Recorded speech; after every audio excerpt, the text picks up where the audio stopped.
Joining us now is Ojenika Jinix Okwe, the chief of Omokwata. Absolutely. A.K.A. Odogu Silencer.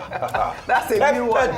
That's a new one. Odogu Silence. I know what Odogu means. It's just the silencer that I don't know who have silenced. Good morning. That silences everybody's called an Odogu Silencer. Okay, I try to motivate people. I don't silence people. Good morning, Ayo. Good morning. Oh, I like that. Yeah, silence. I like that. That's very nice. Good morning, Rufy on fire. Good morning, Ayo. You know what we're talking about early this morning. It looks lovely. Good morning, Professor Anthony Killer. Good morning. Are you killing it today? Good morning. Good morning, Professor. How are you this morning? You're laughing so much. Well, all right. Well, good morning to you, viewers.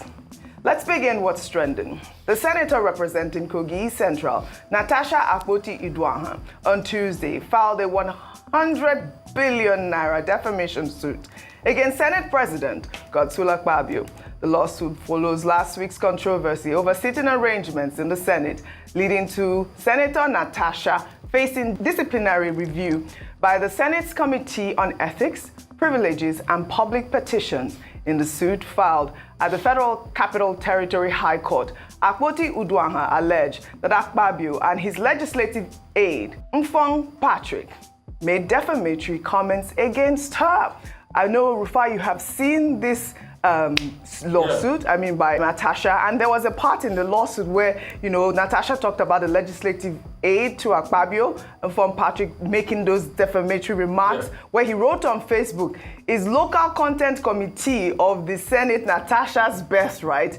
And then he went on to state that it is a bottled anger by the lawmaker who knows nothing about legislative rules. She thinks being a lawmaker is all about pancaking her face and wearing transparent outfits to the chambers. They found that comment defamatory, provocative, disparaging, lowering in dignity and estimation of Natasha in the eyes of her colleagues and right-thinking members of the public. That was part of the lawsuit. Akpoti Udwaha has asked the court to compel the respondents to withdraw the defamatory comments and apologize to her using a national newspaper.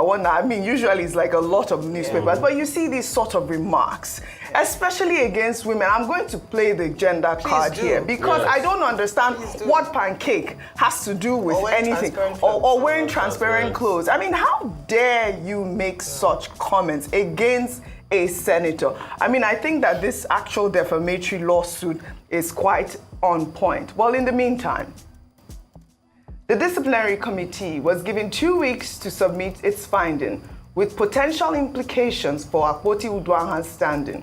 Senate President Godswill Akpabio during plenary suggested that her unfamiliarity with the Senate procedures contributed to the controversy. I think part of the problem is when people come from court-declared senators, they miss the orientation. The management of the National Assembly is hereby ordered to organize periodic orientation, particularly for senators who are midstreamers, who can midstream and did not start when their colleagues started. Because I remember that this particular senator, on the day she was sworn in, raised her hand to speak. I was scared, but I had to recognize her because I was saying, you just gave her the rule book. Part of what we give to you when you are sworn in is a standing order of the Senate. So I said, she even opened the rule book to know what she's going to say. But she made the contribution on that day. I think 2 days later, she brought a motion. There's nothing wrong in being vibrant, but there's a lot wrong when you don't know anything about the procedure. You can't be a Reverend Father and go and start the church service with communion. You must lay foundation. That was quite an assumption by the Senate President that Natasha didn't know anything about the rule book before she, due respect, came in. This Senate President, the way he speaks, only God knows. Berating her, he said that's the problem when people come through the court process. She has a right to fight for election as she got in. She said she didn't go through, the induction because she came through the cross process, but she's been in this house for a while. She's pushed bills forward. She's gone on foreign trips. With even you, the Senate president, which we see. So it's now because she was speaking based on privileges, which she wanted to be heard, and now you are now saying this against her. At first, you are berating her. You are denigrating her. We must say no to what is being said to women. Then, his own legislative aide now went on a tirade on social media. Umfon said all sorts. Is Umfon sexualizing Natasha? Why will he say that, transparent clothes? So is he imagining Natasha in transparent clothes? Why would that even come to a legislative aid? It's quite uncalled for. Then you say pancake. So that means you're objectifying the woman. So what you also mean invariably is that Natasha has no brain. This is a qualified lawyer. That's only pancake she knows how to rub. I hear he's been trying to lie. You know, when people do things and you slam them, they will lie that their page was hacked. Because Umfon also went attacking me because I stood up. And I will stand up for Natasha. The world should hear it. The truth is, there's constantly been a tiff between both of them. And it's not only Natasha, they've treated the other female senator, Senator Rutila Kingibe, that same way. They can quote the law about position and seats and all of that, but also there's a right of privilege when you have to be heard, when you stand on an order. When Akpabio did his, the Saraki subject him to this. Anyway, we've already had intelligence report that they were going to submit that to the disciplinary committee and all of that. We will see. Yeah. They should not forget, there's already a court judgment as regards suspension. So you can't suspend the people of Kogi. Like all the senators gather at the back. I also hear, anyway, they've debunked the story that's fake news. I also hear they were trying to call, Brekete. Why did he grant, I've heard it's fake news. But see, like all your senators gang up against Natasha, we'll keep saying it here. Right. Because when you did your own, even yours was even worse than this. Yeah. Nobody was high-handed. All right. Learn to respect women. Enough of all of this. Well, even in his statement, he even still showed. So because Natasha came through a court process, which he fought for a case, so she was familiar with. So does it mean she's not familiar? And she's been in the Senate for how many months now? Well, so we should stop all of this. We know what's going on. I stand 1,000% with Natasha Akpoti. all right. Well, she's been subjected to that disciplinary committee, but you know, there's been more reactions. Let me just take Senator Shehu Sani's tweet. He wrote, "It's the responsibility of the opposition senators from the PDP, LP, and NNPP to intervene and prevent the Akpabio Natasha rift from further deteriorating. Disciplinary committee can only lead to suspension," and that's a senator speaking. Yeah. I mean, what are your thoughts on that? Really right, thank you. And good one there. Senator Shehu Sani is a former senator, so he's speaking from experience. Yes. And he's saying that, yes, I agree with him that the voice of the opposition is quite loud. Yeah. The silence, of the opposition is quite loud in this instance. In fact, I was quite embarrassed to hear that other Kogi State senators were apologizing on her behalf. And all of them are men, by the way. So they were saying that, they were sorry. In fact, one of the men who was apologizing resisted or opposed the bill on violence against persons. So you can understand the background. But in terms of, no, they were apologizing for her behavior on her behalf. She didn't ask them to. I'm just saying that how the voice of the opposition, the silence is really loud at this time. Also, I must say that the voice of women in Nigeria, women groups, women leaders, fellow leaders, also their silence is very loud as well. Yes, you can, to be objective, they say that yes, they have rules, and in fact, they say this defamation suit against the Senate president might be a bit watery because there are certain privileges that are exclusive to senators. And even she herself said it during a radio interview, that there are certain things that happen within the House that they cannot be judged by, outside personnel. That's also separation of powers, legislature, judiciary, and the executive. However, it must be said that this culture of speaking to women and disrespecting and dishonoring women in public offices must end in Nigeria. Must. And the Senate President, by virtue of his office, must lead this charge. Yes. It is embarrassing and disgraceful to imagine that women who are elected, by the way, the numbers have decreased, and you can now understand why. Yes, if a lot of the women who are being encouraged to come into politics, and a lot of campaign is done around this, are not encouraged to serve, because when they get in there, they are at best second-class citizens, where they have to be reminded that they have husbands at home. Can you talk to your husband like this? Where they have to be reminded that, oh, you cannot talk in that way. She exercised her right. And in terms of understanding the position of a senator, how many voices of the other men, we have 109 senators, don't we, in the House? How many of them have we heard their voices or have passed a bill or transmitted the bill as Senator Natasha has done? Right. She has served her people well. She worked hard, and we all saw the journey to emerging as senator to get this seat. Right. It was meritorious. Right. And so I think she should be accorded the same respect as every senator should be respected. And very importantly, women's voices should be heard. Professor Kila, I wanted your opinion on this subject as well. I mean, I hope that this case will set some sort of precedent as to decorum and why decorum is important. Because, I mean, as much as we are saying that, you know, the Senate President should have done this, I think also the, Natasha Akpoti Uduaha could have also restrained herself during the process. What are your thoughts on that? Well, I totally agree with you. And let me start by saying that Shewson's tweet reflects what we said here 2 or 3 days ago. You know, when I say when this kind of thing happens, the first thing that comes to mind is, where is your position? And indeed, where are the men and women of goodwill?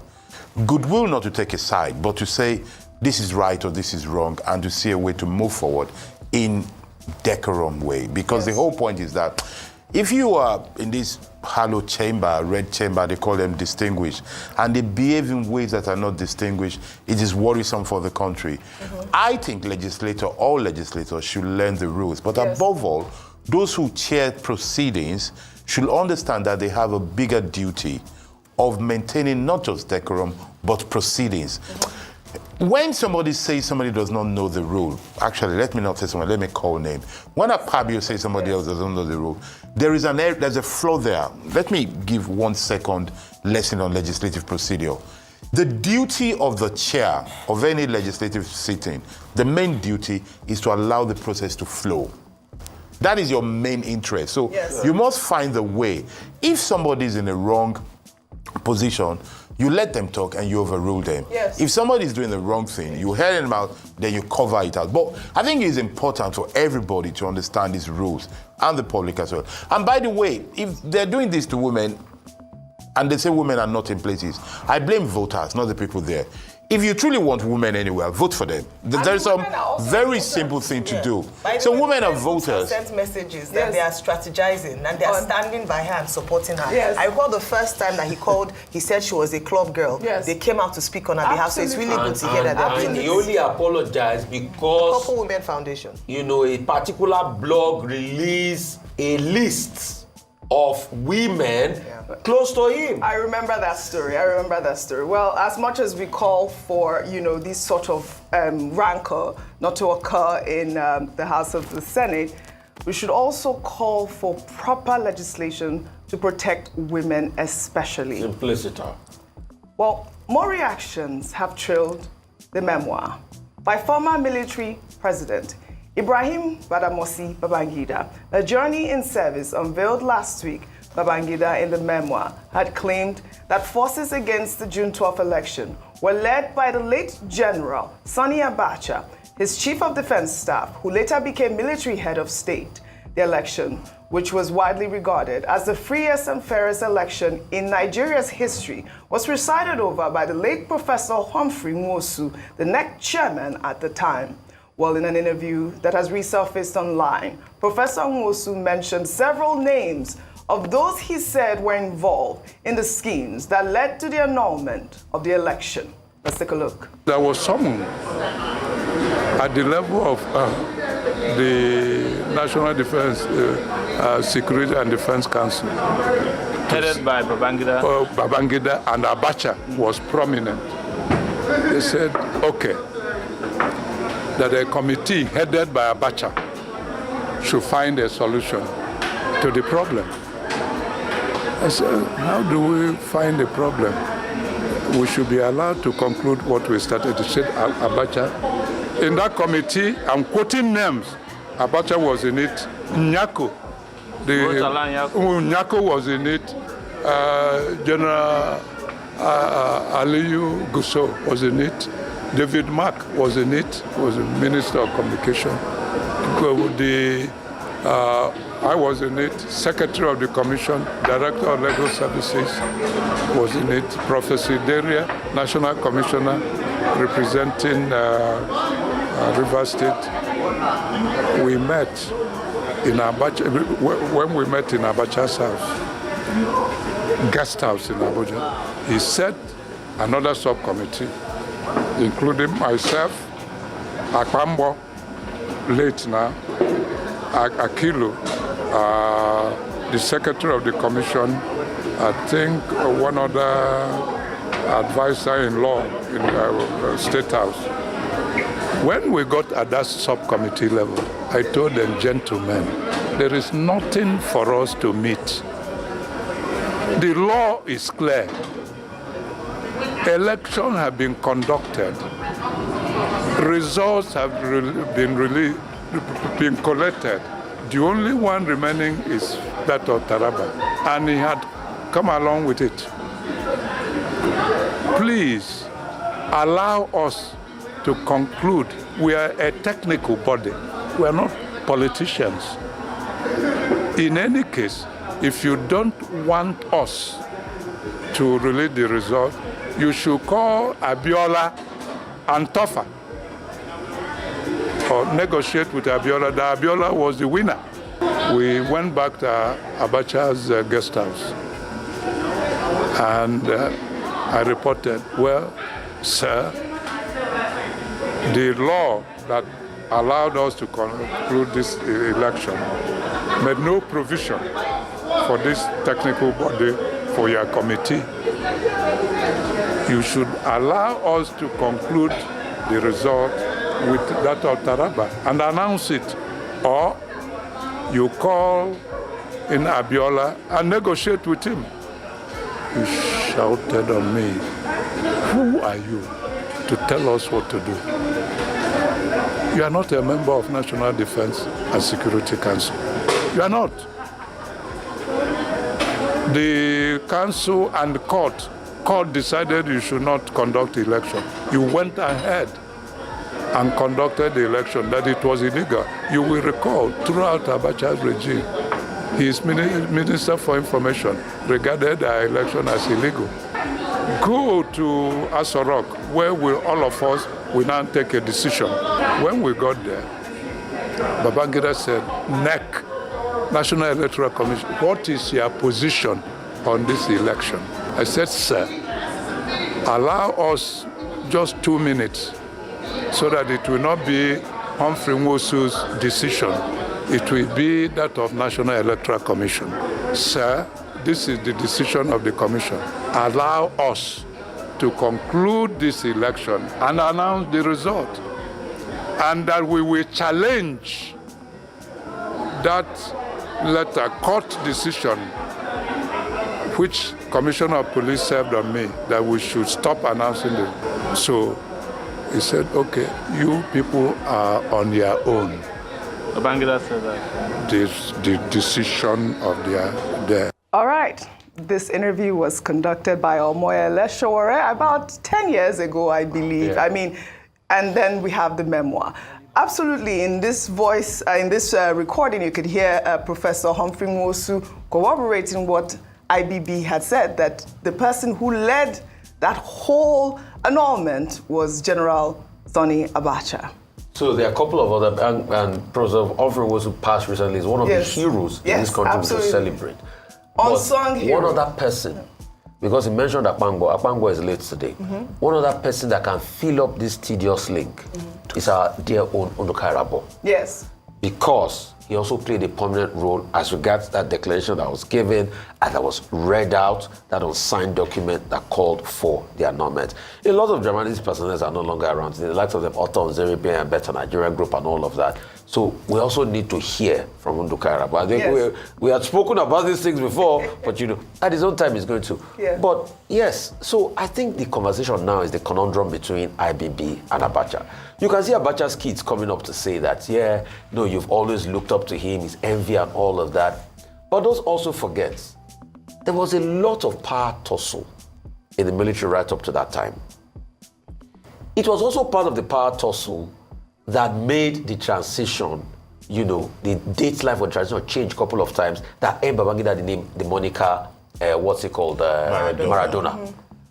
The truth about the matter is, we should now ask questions that apart from Abiola emerging, which was a strong force based on his assistance, and part of the things they said, he was also a contractor to government that owed him a lot of money.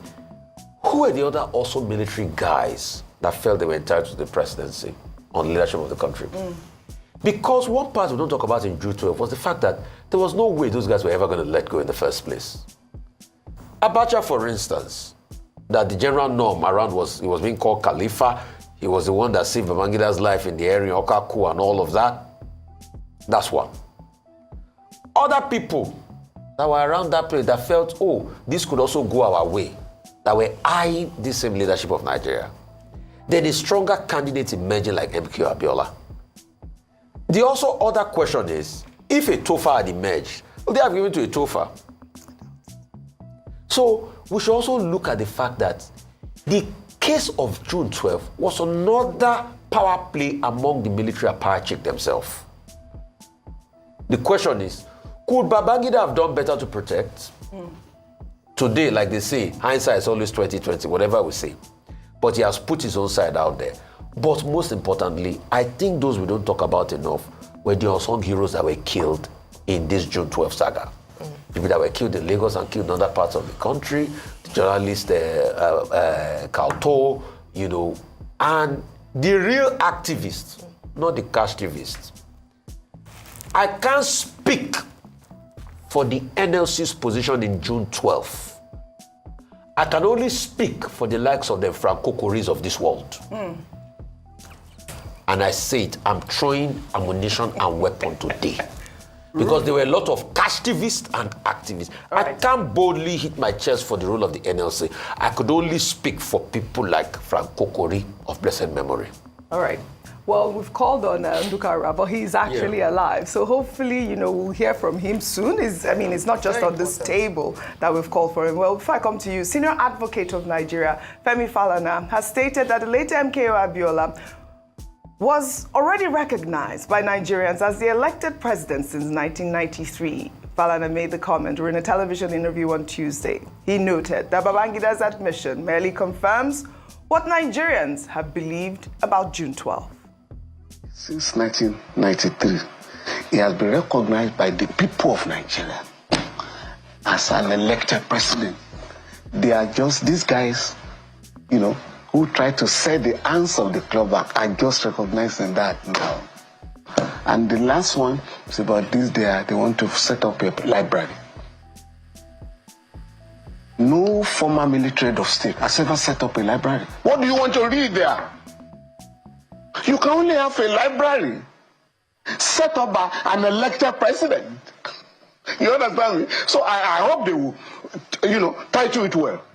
It should be military, a former military president, whatever, library. It shouldn't just be a presidential library because you confuse people. Always so animated. It will confuse people, absolutely. And he's not the only one talking about that. This was the call. The conversation was around whether or not MK Abiola should be seen as the former president of Nigeria or not. Recognized. So between IBB and MK Abiola, the legitimate president who was elected by the Nigerian people is actually MK Abiola. And so I agree with that train of thought. I've been quite uncomfortable with the self-styled giving him his title of president, because at the end of the day, it's whitewashing it.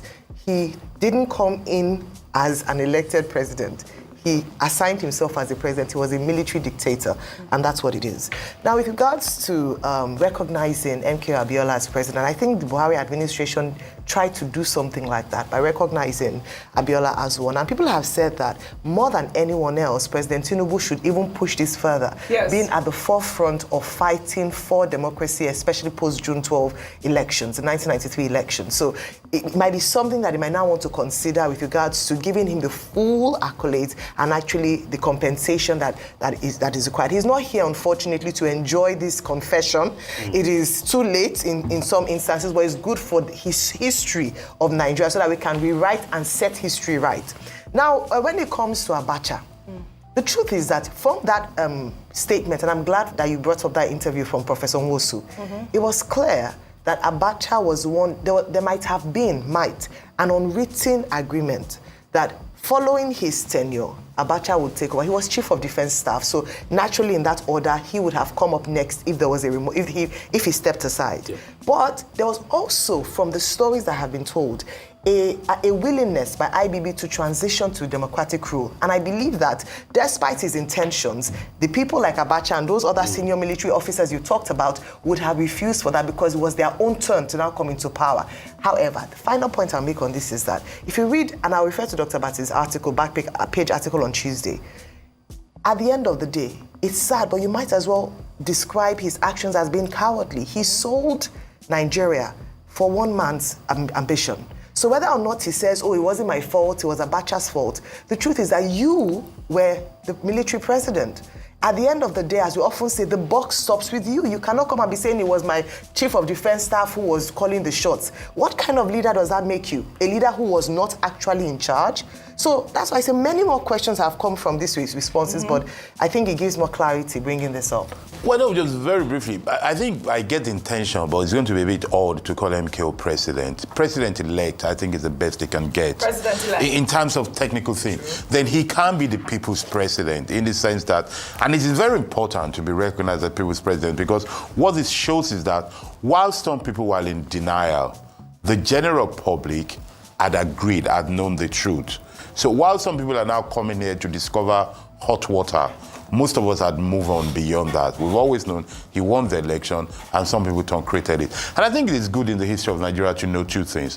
One, those who stood for the truth in time, as a junction, every time in life, in history, remember where people were. And the second thing is to recognize those who paid some prices for it. You don't have to die. There are some people who, because of the June 12 issue, delayed their life. I know people who got their PhD years later than they should have gotten it. I know people whose marriage went through. There's a lot of things about it, and I think it would be very wrong to trivialize it.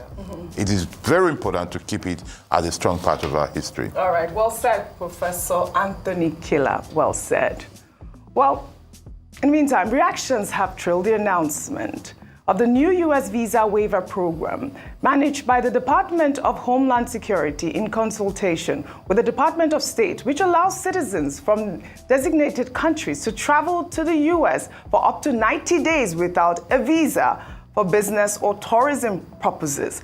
The U.S. Department of State announced the update, which includes a revised list of 40 eligible countries, simplifying visa-free entry to the U.S. for business, tourism, and transit travel. I mean, I did see some reports online saying that Nigeria was exempt. I mean, were we ever there? Please, I just wanted to just read this story to debunk the news. Those African countries or whatever they called, we were never part of this visa waiver program. But in the meantime, in the United States, President Donald Trump has announced plans to introduce a new visa to attract wealthy foreigners to the United States, calling it a gold card. For $5 million investment, individuals can apply to become lawful permanent residents. We're going to be doing something else that's going to be very, very good. We're going to be selling a gold card. You have a green card. This is a gold card. We're going to be putting a price on that card of about $5 million, and that's going to give you green card privileges plus. It's going to be a route to citizenship, and wealthy people will be coming into our country by buying this card. They'll be wealthy, and they'll be successful, and they'll be spending a lot of money and paying a lot of taxes and employing a lot of people. And we think it's going to be extremely successful. never been done before or anything like this, but it's something that we're going to be putting out over the next, would you say 2 weeks out? And we'll be able to sell maybe 1 million of these cards, maybe more than that.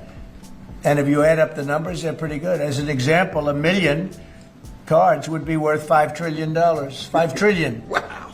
And if you sell 10 million of the cards, that's a total of $50 trillion. Well, we have 35 trillion in debt. That'd be nice. So we'll see. Rufai, you have $5 million. You have $5 million. $5 million.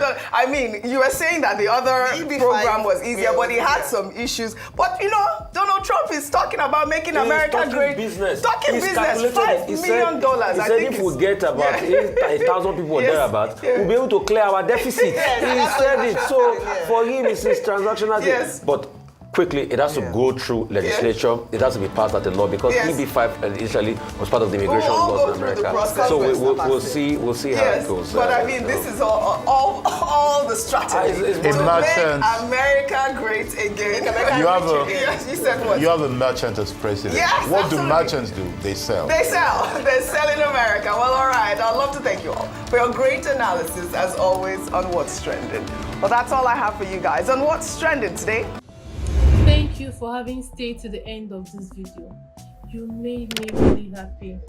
One more thing, click on the notification bell so anytime I upload, you will be the first to be notified. See you on the next one.